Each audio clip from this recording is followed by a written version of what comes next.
Israel and a number of rocket barrages from Hezbollah towards northern Israel overnight. However, nothing yet is to be compared to the wave of exchange of fire that we saw yesterday at around noontime. The wave of fire from Israeli airstrikes, which potentially led to this mass exodus, as you called it, from southern Lebanon. We're seeing some sort of a de-escalation, at least for the time being. Not sure what is exactly causing this sort of de-escalation, whether diplomatic channels are ongoing to try to end the conflict at this stage, or is Hezbollah trying to regroup its forces and deployment into southern Lebanon. But we've seen a lesser number of airstrikes over the past few hours and a lesser number of rocket barrages from the Israeli side. Probably we'll see how the rest of the day is going to unfold, and what are we going to be here from both sides of the border. Meanwhile, Rawad, Israel says it's targeting Hezbollah's strongholds, but often these strongholds are very close to civilians. Civilians, once again, very largely being caught in the crossfire.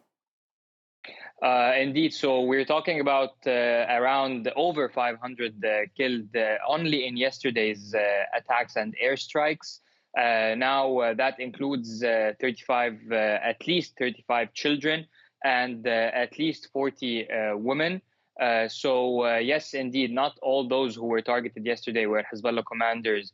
Entire families in southern Lebanon perished for just being in the wrong place, wrong time.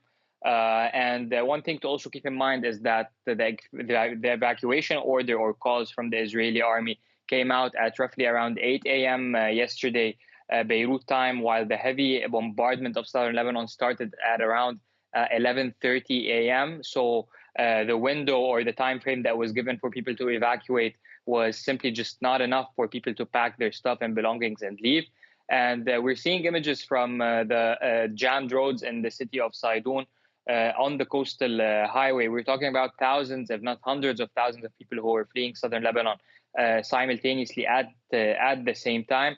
Now looking at the status of the road, it seems that the jam has slightly decreased, and it is easier to drive back and forth into southern Lebanon and back to Beirut, but it's still heavy traffic on the way. But at least the 8-hour or 9-hour completely jammed roads is not the case anymore.